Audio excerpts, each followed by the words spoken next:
সম্মানিত দিনী ভাই ও বোনেরা, আমরা এখন কথা বলবো যে মৃত ব্যক্তির পক্ষ থেকে যদি তার কোনো আত্মীয় স্বজন, তার কোনো ওয়ারিস কোরবানি করে, সেই কোরবানির গোশত সকলে খেতে পারবে কিনা, এই কোরবানির গোশত কে খেতে পারবে আর কে খেতে পারবে না। মৃত মা বাবার পক্ষ থেকে যদি কোনো সন্তান কোরবানি করে অথবা নবীর কোনো উম্মত যদি নবীর পক্ষ থেকে কোরবানি করে, ওই কোরবানির গোশত ধনীরা খেতে পারবে কিনা, অথবা যিনি কোরবানি দিয়েছেন তিনি সেই কোরবানির গোশত খেতে পারবে কিনা। এখানে আমাদেরকে ছোট্ট একটি কথা মনে রাখতে হবে, নফল কোরবানি হলে নফল কোরবানির গোশত সকলেই খেতে পারবে। যদি কোরবানিটা নফল হয়, আমার বাবা মৃত্যুবরণ করেছেন, আমাকে কোরবানি করার জন্য ওসিয়ত করে যায়নি, এমনকি এটা কোনো ওসিয়তের কোরবানি নয়, এটা কোনো মান্যতের কোরবানি নয়, এটা নফল কোরবানি। বা আমরা যারা কোরবানি দেই, আমাদের উপর কোরবানি ওয়াজিব হয়েছে, আমরা যারা কোরবানি দেই আল্লাহকে খুশি করার জন্য, ওয়াজিব কোরবানি, ওই কোরবানির গোশত ধনী গরিব ছোট বড় সকলেই খেতে পারবে, কোনো সমস্যা নেই। তবে এখানে আরেকটা বিষয় হলো, যদি মৃত ব্যক্তির পক্ষ থেকে আমরা কোরবানি দিয়ে থাকি, সেখানে আমাদের দুইটা অবস্থা হতে পারে।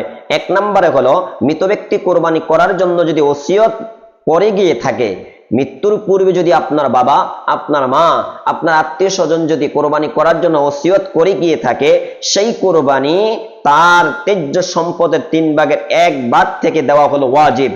যদি আমার বাবা ইন্তেকালের পূর্বে, যদি আমার মা ইন্তেকালের পূর্বে কোরবানি করার জন্য ওসিয়ত করে গিয়ে থাকে, সেই কোরবানিটা দিতে হলে আমার মা বাবা ইন্তেকালের পরেও সমুদয় সম্পদের 3/1 মালিক থাকেন, ওই 3/1 থেকেই মা বাবার ওসিয়তকৃত কোরবানি দিতে হবে। যদি মা বাবার ওসিয়তকৃত কোরবানিটা মা বাবার সম্পদ থেকে আমি দেই, তাহলে এই কোরবানিটা হবে ওয়াজিব। 3/1 সম্পদ থেকে দেওয়াটাকে ওয়াজিব।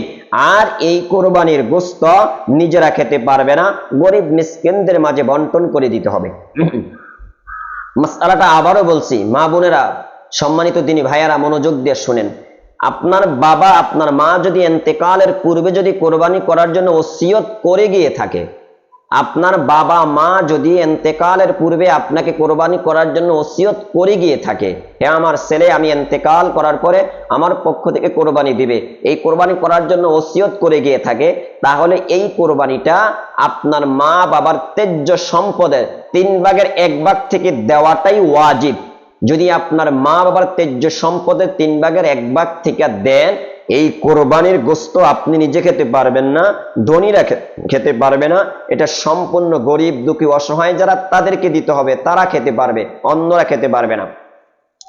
আরেকটা সুরত হলো, মৃত ব্যক্তির পরিত্যাজ্য সম্পদ না থাকলে কোরবানি করা ওয়াজিব নয়। যদি আপনার বাবা, আপনার মা যদি কোরবানি করার জন্য ওসিয়ত করে গিয়ে থাকে, কিন্তু তার পরিত্যাজ্য সম্পদ থেকে কোরবানি দেওয়া সম্ভব নয়, দেওয়ার মতন কোনো ব্যবস্থা নেই, এখন যদি আপনি মা বাবার ওসিয়ত মতে নিজের সম্পদ থেকে কোরবানিটা দিয়ে দেন, তাহলে এই কোরবানিটা নফল হিসাবে গণ্য হবে এবং এই গোশতটা নিজেরও খেতে পারবেন, গরিব দুঃখীকেও খাওয়াইতে পারবেন, ধনীদেরকেও খাওয়াইতে পারবেন, কোনো সমস্যা নেই। তাহলে এখানে আমরা 3টা সুরত পাইলাম।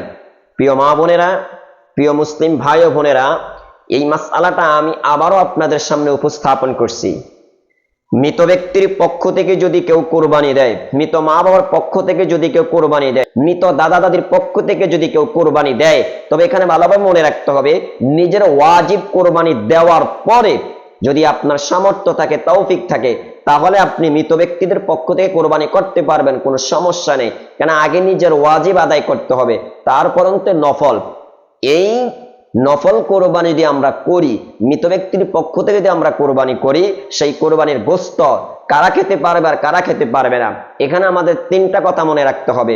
যদি এভাবেই আমি মৃত ব্যক্তির পক্ষ থেকে কোরবানি করলাম, আমার সামর্থ্য আছে, আমার ওয়াজিব কোরবানি আদায় করার পরে আমি মৃত ব্যক্তির পক্ষ থেকে কোরবানি করলাম, মৃত মা বাবার পক্ষ থেকে কোরবানি করলাম, তারা আমাকে বলে যায় নাই, ওসিয়ত করে যায় নাই, এই কোরবানিটা হবে নফল কোরবানি।